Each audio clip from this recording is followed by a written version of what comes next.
Eric Bolling is this hardline right-winger who looks like G.I. Joe or a Ken doll. And he usually just spews Republican talking points. But out of nowhere today, he decided to make sense when talking about the stop-and-frisk program.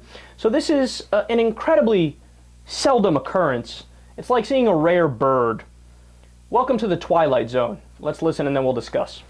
I did a ton of research today, for real. I pulled up had the brain room work with me. I took the top 10 most populous cities in the country: New York, L.A., Chicago, Houston, Philadelphia. Then I matched it against whether they have stop and frisk, and then I matched it further against what their violent crime rates were. And I'm really, I guess on Friday, I was really in favor of the stop and frisk thing. I got to tell you guys something.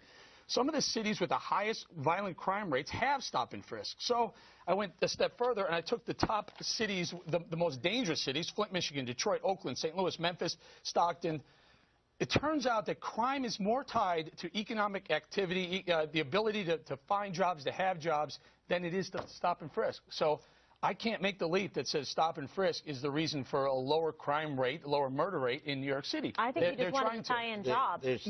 Honestly, I got to tell you, you can't. There's no one or two cities that say, look, when they instituted stop and frisk, crime rates went down. It did go down in New York, but it wasn't because of that. It was because the city got stronger.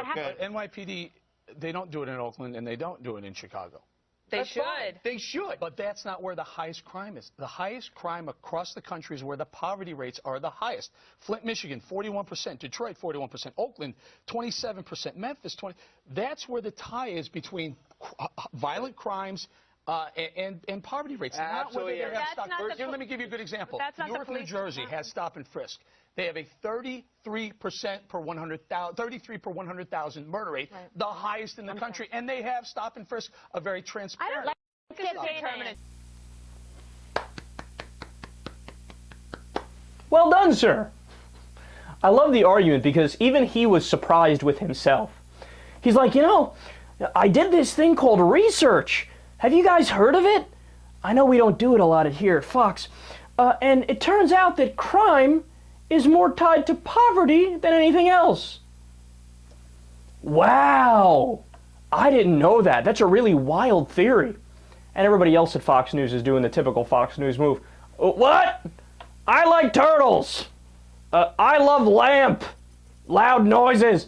No, wait a second, but actually listen to Bolling. He's making sense for once in his life. And did you hear the argument that he used? He's like, look, no, you don't understand. I'm not like arguing with you, I'm just explaining to you. Here are the different cities. Here is the cities that have the stop and frisk programs. So you can clearly see by the statistics, the places with stop and frisk, are really high crime areas. So stop and frisk can't be working, right? But the places that are in the worst shape, they're in the worst shape because of poverty. I'm showing you the numbers right here. Here, you can't disagree with that. It's laid out right in front of you. They're like, what? No, well, actually, I'm going to get to one of the responses in a second. But just real quick, Eric Bolling, you got to give him credit because he used a data-ridden argument, which is always a good idea. But furthermore, let me just add on top, it's not even a debatable issue. Like, I love how people are debating stop and frisk. It is unconstitutional. Do you not get what that means? That means it's not even allowed to be considered. Because, of course, it's a violation of the Fourth Amendment, protection against unreasonable search and seizure. It's a violation against equal protection under the law because it's discriminatory and it's racist, as I'll prove in a second, right? But that leads me, now listen to Brian Kilmeade's response. This is such a horrible argument, and it makes it hilarious. Let's listen.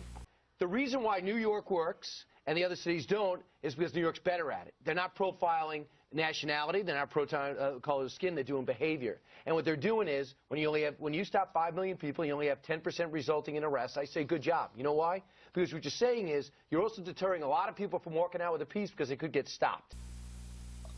Oh, that's so stupid. Do you understand what his argument is?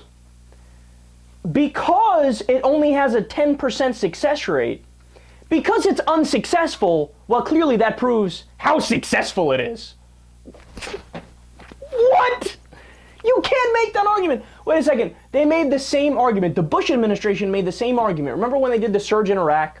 So what happened? Well, there was one point in time where after the surge, the violence in Iraq spiked. There was increased sectarian violence between the Sunnis and the Shias. There was an increased amount of violence against the American troops, an increased number of deaths, an increased amount of violent crime and suicide bombings. And so what did the Bush administration do? They looked at all of those statistics and all of the bad news coming out of there. They said, well, obviously that's, evidence that the surge is working, because it shows that the insurgency is in its last throes. So wait a second. If the violence increases, you say that's evidence that the surge is working. And if the violence decreases, that's also evidence that the surge is working. So under no possible scenario could the surge ever not work. There is no empirical evidence that proves that. Obviously that's bullshit. And that's the argument Brian Kilmeade is making. A 10% success rate, well gosh golly, that must prove that it's working really well because you're disincentivizing people from bringing out guns.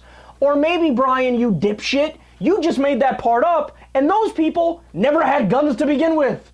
Maybe not every black and Hispanic person is like, I should go strapped every single day, shouldn't I? I mean, that's not the world we live in, but he just makes it up shamelessly and pretends a 10% success rate is a good thing. Look, last point, I love when he sweeps it under the rug like, well, the reason why it works in New York is because they do it better and they're not profiling. But they are profiling, that's been proven. So on top of the 90% failure rate, 87% of the stops are of blacks and Latinos, when only 52% of the stops, only 52% of the population is black or Latino.